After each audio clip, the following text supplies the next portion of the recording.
Today, we're diving into a topic that, let's be honest, probably crosses our minds whenever we misplace our keys or forget a name: memory loss. But we're going to get really specific and talk about early onset Alzheimer's, which comes with its own unique set of challenges and questions. Right? This is the big question.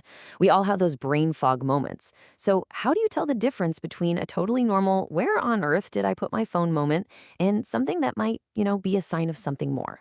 To get there, we first have to understand what we're even talking about. So, let's start with the basics. What exactly makes Alzheimer's early onset? The single biggest factor here is age. Unlike the form of Alzheimer's that we usually hear about in much older folks, this diagnosis is specifically for people who are younger than 65. And it's progressive, which is a key word here.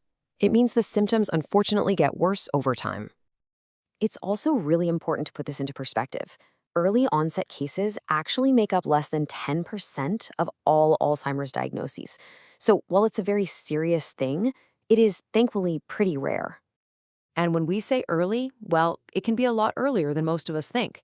The 40s and 50s are the most common times for symptoms to show up, but in some rare cases, it can start as early as a person's 30s. All right, let's get into the heart of it. What are the actual warning signs to look out for?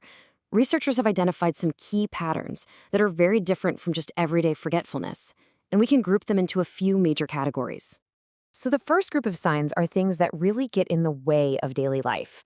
We're not just talking about forgetting an appointment once in a while. This is memory loss that makes it hard to get through the day, like suddenly not being able to follow a recipe you've made 100 times, or struggling to manage monthly bills when you've always been on top of them. Next up, the condition can start to mess with how a person sees the world. This can show up as vision problems, like having trouble judging distances or telling colors apart. It can also cause a lot of confusion about time, losing track of what season it is or even what day it is, and feeling completely lost in a place they know like the back of their hand. Changes in behavior are another huge one. This is where you see things like putting items in really strange places, like the car keys ending up in the freezer, and then having absolutely no ability to retrace their steps to find them. Communication can get tough too. Someone might just stop in the middle of a sentence, completely lost, or struggle to find even a simple word. And finally, the changes can be deeply emotional and social. A person's whole personality might seem to shift. They could become easily confused, suspicious, anxious, or irritable.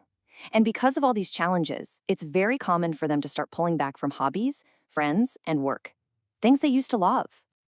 So after hearing all that, I'm sure you're wondering the same thing I am. How in the world do you tell the difference between a serious warning sign and just the normal process of getting older? Let's make that distinction really, really clear. Let's take misplacing things. We all do it. With typical aging, you might forget where you put your glasses, but you can usually think back and find them. With Alzheimer's, those glasses might be found in the sugar bowl, and there's just no mental path to get back to how they got there. The difference is really about the pattern and the strangeness of it. This chart breaks it down even further. Look at completing tasks. A typical sign of aging? Yeah, maybe you need your kid to help you set up a new app on your phone. But with Alzheimer's, it's struggling with tasks you've done your whole life, like driving to the grocery store. Or check out decision-making. Getting a little slower is one thing, but neglecting basic things like personal hygiene, that's a very different pattern. So why does this happen, especially in people who are so young? Well, research points pretty strongly in one direction. Yeah, unlike late-onset Alzheimer's, where the causes can be a mix of genetics, lifestyle, and environment, the early onset form is almost always tied directly to a person's genes. For the most part, it's an inherited condition. So here's a super simplified look at what's happening inside the brain. It all starts with an altered gene that's passed down from a parent. That faulty gene acts like bad code, telling the brain to start producing these harmful proteins. Over time, these proteins clump together, forming what are called amyloid plaques. And those plaques are what disrupt brain cells and cause all these problems. Okay. So what if you or someone you love is showing these signs? What happens next? Understanding the road ahead, from getting a diagnosis to finding support, is just so incredibly important. Getting a diagnosis for early onset Alzheimer's isn't like a simple blood test. There's no single "you have it" test. Instead, doctors have to be detectives. They'll do cognitive tests, they'll talk to family members about what they've noticed, they'll dig into medical history, and they'll run things like brain scans to rule out everything else it could be. And we have to be really direct and honest here. Right now, there is no cure for Alzheimer's disease. But, and this is a really important but, there are treatments that can help manage the symptoms and, in some cases, help slow down how quickly the disease progresses. The main goal of treatment is all about supporting quality of life. That can mean medications to help with memory, therapy to manage behavioral changes, counseling to deal with the huge emotional impact, and all kinds of support systems to help a person stay independent for as long as they possibly can. So, what does the future look like after a diagnosis? Well, on average, a person might live for about 8 to 10 years.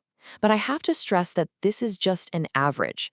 The reality is that the range is huge. It could be as short as a year or, in some cases, as long as 25 years.